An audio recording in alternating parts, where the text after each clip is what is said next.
Regardless of my personal feelings about the Jedi Academy trilogy, it was a success, and Bantam clearly had a working formula that they were going to copy for the following years.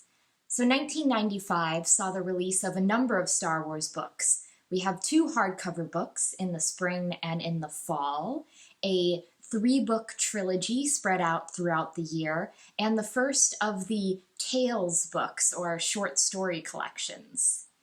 Ambush at Corellia is the first book in the Corellian trilogy, coincidentally, written by Roger McBride Allen. Allen had written a number of sci-fi books up to this point, but this was his first entree into the Star Wars universe, and Ambush at Corellia did pretty well. It made it to number 7 for the week of February 26, 1995, on the New York Times paperback bestseller list, and was ultimately on the list for 5 weeks. So my recollections of this book, I guess, I don't want to sound like a broken record, but I remembered the main stuff, and a lot of the details were completely gone. So I remembered that Han and Leia and their children and Chewbacca all go to Corellia, and that Luke and Lando are doing something completely different, but for better or for worse, I'd forgotten what Lando was doing, which I say he's my favorite, and yet I remember very little of his activities in the Bantam era books, so I don't know if I can actually call him my favorite if my memory is so shoddy where he's concerned. And on the Princess Leia costume count, we really only have one outstanding example. At the beginning of the trade summit, when it's sort of like a welcome reception, Leia's wearing a royal blue off-the-shoulder gown that Han says she looks very nice in. So a brief summary. Leia, the chief of state, Han, and their children head off to Corellia, both for a trade summit and also to sort of introduce them to Han's homeworld. But unfortunately, things are not good on Corellia, and they quickly become worse. Meanwhile, Lando is in the market for a wealthy wife, and Luke has nothing better to do with his time, so he goes along on this quest. Characters-wise, I think Allen did a pretty good job, especially where Leia's concerned. For some of the books, especially in the Jedi Academy trilogy, Leia just felt like an afterthought, as though she's there, she has an important government role, but they're not really going to spend any time on what she does and how she feels about it, other than she's annoyed that she has so much work to do. But Leia here is portrayed both complexly and fairly. She's not this nagging shrew that she was in The Courtship of Princess Leia or in, say, Jedi Search and Dark Apprentice. She knows that Han is keeping things from her, but she 100% trusts him and knows that if he needs to tell her what's going on, he'll tell her. And he does. I feel it's almost like the portrayal of their relationship in the Thrawn trilogy, and that they've known each other so long and they've worked together so long that you don't have to hash everything out. Some things can go unspoken. Han's a little bit more of a mystery in that he feels like Han, he talks like Han, he acts like Han, but we're on his home world. We would expect there to be more insight into how he grew up and how he feels about his home world, but there's not much there. Hopefully it will come in later books, but really the only revelation we get about his family and his upbringing is at the very end when the hidden leader of the Human League is revealed to be his cousin, who he thought was dead and is not a nice guy. Chewie is here. That sounds like I don't like his role, and I do. I just feel, though, that he's here to sort of chaperone the Solo children, right down to the part where Han has a talk with him about how push comes to shove, Chewie needs to get the children out and don't worry about Han and Leia, which is a nice sentiment, but just feels a lot like setup for book 2 for me. Lando wants a rich wife. I guess Lando is now a gold digger. He loses money and makes money and loses money, and he apparently thinks that the best way to continue this winning streak is just to marry someone who's super wealthy, which, okay, I can like sort of see Lando doing, but just the way the plot goes out feels so stupid, and so this could be completely cut out. Lando's plotline just seems there to introduce a character of Tendra Razant, who I like Tendra. The very little we see of her at least, she seems kind and smart and interested in Lando. It's just that to get to meeting Tendra, we have to deal with two other attempts to contact his potential brides, and one of them is a life witch who I guess marries people. They die at the end of 5 years, and then she has to do this over and over again. And look, Luke knew something was wrong. Everyone on this planet knew something was wrong. The robots, R2-D2 and C-3PO, quickly realized something was wrong. But Lando is ready to marry this lady he just met? Lando, slow down. And then the second attempt is he lands on a planet and she apparently got married recently and didn't tell him. I don't know. Is there a way to make this plotline feel more important and central to the story? Probably, but as it appears in the book, it's just sort of filler. Can I talk a little bit about Dome Town? Apparently, Lando was, I don't know, a funder and the architect for this subdivision that's under a dome way below top level on Coruscant. I can't really see Lando doing that. Owning mining companies and maybe owning like a floating casino and things like that. Yeah, 100% Lando territory. But being the venture capitalist for a housing subdivision, no wonder he wants a rich wife if that's what he's sunk to. And Luke seems to be at a crossroads in his life. He's not needed for the Jedi Academy, but he doesn't know what to do with himself. Mon Mothma tells him that he needs to step up and start leading. So how he does that is he goes off with Lando to help Lando find a wife.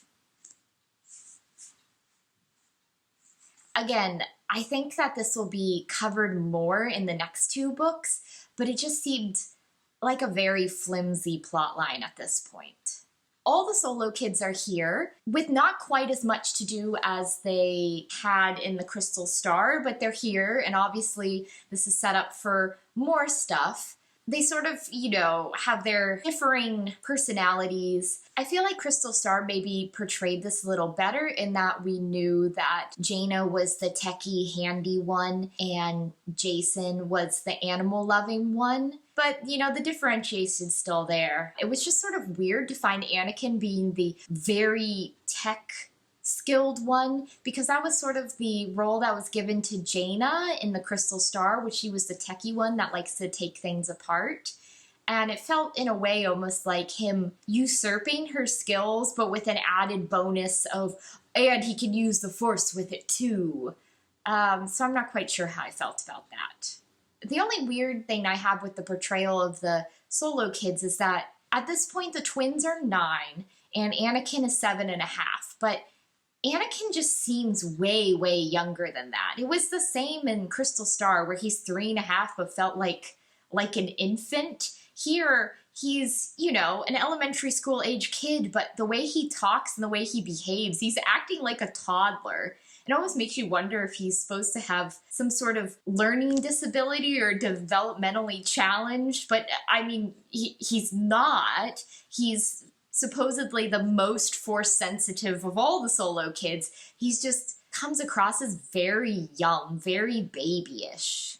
This book reintroduces Mara Jade, and while she's not quite the Mara we knew from the Thrawn trilogy, she's at least better than the Mara that showed up in Dark Apprentice. She's apparently struck out on her own as an independent trader. She is given the message cube that's sent to Leia and Han. Luke was supposed to send it, but since Luke went off with Lando and completely AWOL, I guess she's the next choice. I find it interesting, though, that I never really got the sense that she was this, very pretty, very striking, conventionally attractive woman from the Thrawn trilogy. And in this one, she's, tall and slender and beautiful, and even the kids describe her as a pretty lady, which, okay, I guess that's where that came from. It's just, I never pictured her as that. in the Thrawn trilogy. And so it's initially jarring to have that description of her when I'm like, wait, my mental image wasn't really like that. My mental image, I feel, was much more athletic than the sort of picture of Mara that develops in the Bantam era books. I'm also not sure how I felt about everyone being suspicious of Mara Jade. I would have thought that everything that happened in the Thrawn trilogy would have made them not suspicious of her, but it felt like, to some degree, this will probably increase in later books, that Han and Leia haven't been able to get past the fact that she was the Emperor's hand, she was the Emperor's personal assistant, personal assassin. And look, like, how many times does a girl have to save your lives and help the cause of the New Republic for you to be like, she probably hates what the Empire stands for now, and she's not out to cause problems and to mess stuff up. It's just, I love my girl Mara, and I don't like to see her slandered like that, especially in the Jedi Academy trilogy where it was all, oh, don't know what side she's on now. She's on your side, you dimwits, trust her. I also like the original characters that Alan is introducing at this point. We have Belindi Kalinda, who's a New Republic intelligence agent, and I like her. I like that she, sort of tries to warn Han what's going on. It's pretty much in a bad situation, makes the most of it, and I know and I hope that she'll be back in the later books. Likewise, Tendra, the little we saw of her, I liked. Sounds like a cool lady. And Ebrahim the Drawl I liked as well, even if my mental image at this point of the Drawl and the Solonians is a little fuzzy.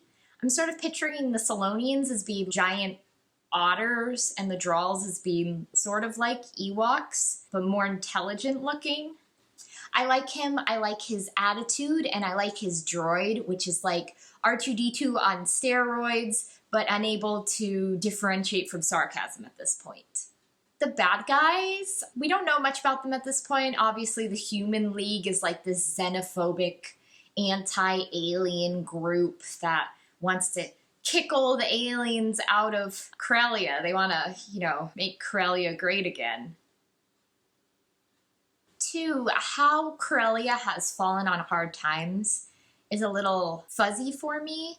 I guess they were sort of the center of trade, and trade was always going in and out, but trade stopped during the Empire, or wasn't good during the Empire, and then it hasn't picked back up. So they're basically stuck in this like Great Depression state, which I understand how that could lead to the rise of xenophobia and racism, but it's just, I don't know. I don't need an economic treatise on the Corellian system. But I am a little confused and curious how that could have happened and why. And their leader is Han's cousin, who we don't know much at this point. All we know is he's bad. He's bad, and he don't like aliens. And I guess he worked for the Empire, so we'll learn more. I guess that's my main issue with Ambush at Corellia, is that it's just a lot of setup. I've complained that sometimes second books in trilogies are just setup galore for the final book, but this was weird, and that was the first book, and it was just endless setup. Luke and Lando's plotline, I felt, wasn't necessary. The Solo family lands on Corellia and things are really bad, and they see like a riot and stuff, but things don't get really bad until the end. So a lot of it just feels like filler and setup for the next 2 books, which meant that it wasn't always the most exciting thing to read. Not to the point of Jedi Search, where I literally put it down for a month, but it just felt like stuff we had to get through to get to the exciting parts. And with the end, we find that a star in an uninhabited system was destroyed, and the entire Corellian system is now surrounded by an interdiction field, which basically means that you can't hyperspace jump in and no one can hyperspace jump out, which is very exciting. It just felt like, maybe did the Corellian trilogy need to be a trilogy? Could have been a duology possibly, and a lot of it shoved into book 2. I don't know. I guess when I read book 2, I will find out more. On the whole, though, I would say that compared to some of the bad Star Wars books I've read, Ambush at Corellia was serviceable.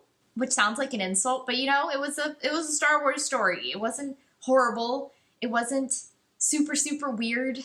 Characters mostly felt like themselves. I just felt like not a lot happened. So next time I'm going to be reading the first book in the informal Callista trilogy, Children of the Jedi by Barbara Hambly.